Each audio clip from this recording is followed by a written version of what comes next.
first week in April, I have an anniversary of 20 years of having my website online. Back in 2003, I decided to create a website to do readings online. And before that, people used to post me a photo of themselves and write an actual handwritten letter and post it to my mailbox. And then I would send it back via mail. And I knew back in the late 1980s, around 1990, I thought I've really got to nail the ability to read people just from a photograph, not having to have them in my presence, because I just kind of had this sense then that we were going to head into this field of the internet and we could exchange energy exactly the same as if someone's in the room. It didn't matter where in the world they lived. You could still read energy. So back in the late 1980s and early 1990s, I was honing in that ability to do that. And then in 2003, I created a website with a guy from Melbourne, and it's continually gone. The website has grown. I think I've changed it probably 4 or 5 times over the years. As I've changed, I've known a lot of people that were doing this kind of work the same as me back in the 1990s, and they're not doing it anymore because it is so draining. It is incredibly draining to constantly be in that state of a trance-like state or in a really deep meditation to connect. And I see in my readings, like I used to get like 1.5 pages of information for a person. Now I get 4 pages. And within an hour and a half of me being totally immersed in somebody's energy, it's like I'm living their life. It's like I can see all of their life. And I just get so much information now, way more than I used to get. I can't do online readings.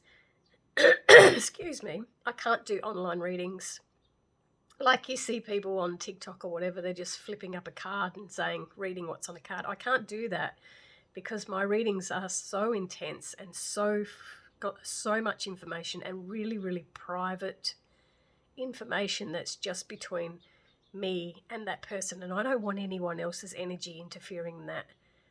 I've never wanted to do a reading for somebody online in front of everybody else, because for me it's a very sacred connection between what you want to hear and what I want to share, and I don't want other people's energy sort of floating in on that. So that's just something I've never gone down that path. But imagine the people that I have engaged with over the last 20 years online, and some of them even from 20 years ago are still to this day writing to me. I have some people that will write once a year. Every year they get a reading. Some like to get one quite a few times a year. Some people I've done a reading for in the past and never ever heard from them ever again. And other people I've gone on a journey with them. Especially when I've done spiritual counselling with people, I've seen them grow. I've seen them become confident in themselves. I've seen them change their own lives. I've even seen people that have gone from not having a clue what they want to do in life to actually doing readings themselves. They've moved and progressed that way. I've seen people have babies. I've followed their whole journey, and I've seen their kids grow up. Like, I had a lady the other day, I don't think she hasn't bought a reading for about 5 years. And then she sent me an updated photo, and all her kids were all grown, and it kind of, for me, it feels like I'm part of their family in some way, because I've been allowed to be in their energy. They've allowed me into that space. And, that if you work it out, on average 3 readings a day, every day, over 20 years, that's over 22,000. It's like 22,000 people. And then other days I've had a lot more. And then there's people that have just out of the blue contacted me. They haven't actually bought a reading, but they've just, messaged me or, sent me an email. And there's just there's got to be like 40,000 people that I've connected with over the last 20 years doing this kind of work. So if you're someone who's just starting out, maybe you're someone who's on TikTok and you're just starting to do your live readings, or flick a card up or something like that. That's not something I've ever done because mine's clairvoyance, so it's mine's all visions. What I see a picture unfolding in my mind, and I've learnt so much myself. I've learnt so much which I can now share, and going through that near-death experience myself just really broadened my mind even more to the whole concept of what we are even doing here on Earth. So just keep going. If you're learning, if you're starting out, keep going. Make sure you protect your own health, mental health, because it is incredibly draining. I think nowadays, because I do this full time all the time, I think I'm in a meditated state, like a trance state, more than I'm in a reality state.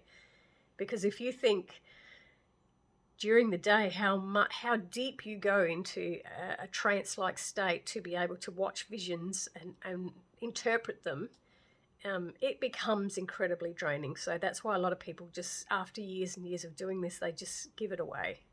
That lovely lady in the picture there with me is one of the beautiful teachers that taught me how to meditate back when I was in my 20s. And she can't do it anymore because she's just tired. She's mentally tired. So if you're doing this kind of work, make sure you look after your own mental health. And for all the thousands of people that have ever bought readings from me, supported me, followed me over the past 20 years and before that when we were using snail mail, I really want to thank you for your support, because I wouldn't be the person I am today without you. Thank you.